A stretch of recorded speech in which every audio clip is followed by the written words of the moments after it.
Welcome to Unit 5. Companies today are well aware that they cannot appeal to all buyers in the marketplace. That's why companies engage in what we call target marketing. And that is basically the division of the overall population in different segments that share some common attributes. And when I have those segments, I'm going to be targeting the ones that I think that I can better serve.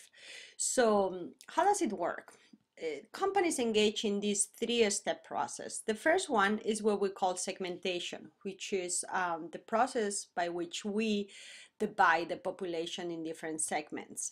Once we have the segments, we have to decide which ones we want to target. And the final step will be how to position our value proposition, our offering in front of the selected target. So basically, I'm trying to define which customers I'm serving and how will I serve them. Let's let's spend some time understanding the variables that we use in segmentation. We talk about 4 different variables. We talk about demographic, and when we divided the population based on demographic characteristics, we are talking about age, life cycle stage, obviously the gender, the income level, the occupation, the level of education. We can also use the religion, ethnicity, and what generation they belong to. By the way, what generation do you think you belong to? And what generation do you think your professor belongs to? The second variable that we can use to divide our market is the one called geographical. And that obviously refers to country level or even continent level, different regions within the country, state, counties, cities, neighborhood. We can also talk about the density of the population. In that case, we'll be talking about urban or suburban or even rural segments. And of course, the climate can also help us to break the population into groups. The third one, what we'll call psychographics, allow us to divide the population into groups based on psychological factors.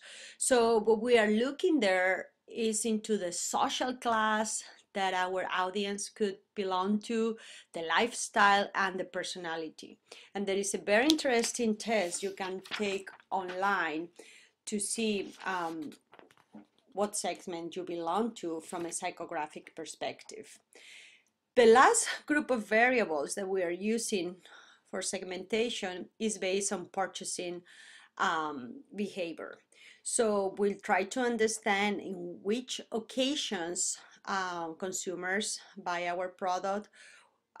We can break the population based on the benefit, the status of the user, the rate of usage, and even the loyalty status. Just think again when you're using your Starbucks car, they are establishing segments of you and your friends based on how often you use that car and what kind of product you are consuming.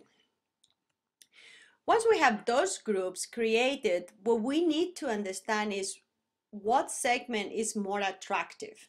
They need to evaluate and see where they are going to put their effort. And that's when we talk about the concept of target market, which is just one specific segment of consumers that have those common needs and some attributes that allow me to better target them. And some, again, attributes of those target segments is that they have to be homogeneous, and we know if we have done a good segmentation that they have similar needs and wants. It has to be a segment that we can measure inside, and obviously based on purchasing power. And I give you an example there. If we want to market a new product to people that use the left hand, how would you go about finding how big is that market. There are different sources, and they say that there are 32 million of Americans that write with the left hand. But there is still a big question mark about this data, because obviously it's not something that census is tracking. The third attribute will be that it has to be substantial and big enough to be sure there is a business case and behind the idea. You also have to be actionable. You have to have the elements that allow you to actually target them and take action. And finally, it has to be accessible. I mean, if it's a secret brotherhood, no matter how big and how homogeneous their needs are, if you don't know where they are, how to reach them, it might be a segment and a target market that you don't want to waste your time with. So once we have these elements, what we need to decide if we just want to do something that marketer called mass marketing and just still sell one single product to the whole audience, or you want to engage in what we call differentiated targeting, where you will have, and hotels do a great job in this, you will have different offerings for different segments. Or you can engage in concentrate targeting, niche marketing we call it too. Whole Food is a good example. They just have one value proposition, one kind of supermarket, and they are trying to target a very specific segment of the population. And of course, they can have some subsegments within this, but they are not going for everyone. You can also engage in what we call customized marketing, and marketers like the idea of be selling one-on-one, and Dell has always been put as an example of a company that customize to the order their product. The third step we're going to be taking once we have done the good segmentation and we have decided what segments we are going to be targeting is this final one called positioning. And position is a very interesting term that refers to the space in the mental ladder that our brand is at. So let me give you an example. If you guys get thirsty during class time, you have a mental ladder with all the brands of the drinks that you would like to have, right? So as a consumer, you express a need, I'm thirsty. And then in that mental process, you already know who is in the top of your ladder. In this case, Coke is your, first choice.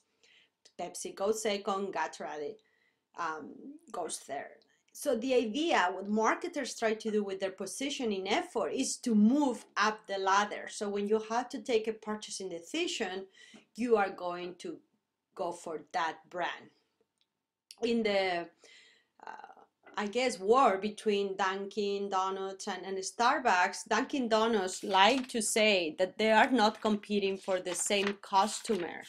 It's a very interesting exercise of segmentation. They think that they are targeting what they call the Dunkin' tribe, the everyday Joes who just don't get what Starbucks is all about. So how do companies go about doing this positioning, where products are created in the factory, but brands are created in the mind? And I like to add they're also created in the heart. To develop that positioning strategy, companies create what we call a perceptual map, and you have one there on the left side. You are going to pick two variables, up scale and down scale in this case, and then service versus fashion. What they are trying to display here is a perceptual map of magazines targeting women to see if there is a gap to develop a new magazine. So pick two variables and build this matrix with both axes. And again, there is a lot of subjectivity in the building of these perceptual maps. Is basically managers that have a good understanding on the market and competitors that do this exercise. And what you wanna decide based on this map is where within this you fit in. In this case, if we were doing this to establish a new magazine for teenagers, we could see that there is some gap in the marketing industry for women that is not covering fashion and at affordable price. Down scale and fashion, there is this space that are trying to highlight. So I can come out with a new idea for a magazine that is going to position himself as a magazine to target fashion conscious women that don't want to spend a lot of money. And then you will go on defining your position and a statement. Thank you, and I'm looking forward to seeing you in class.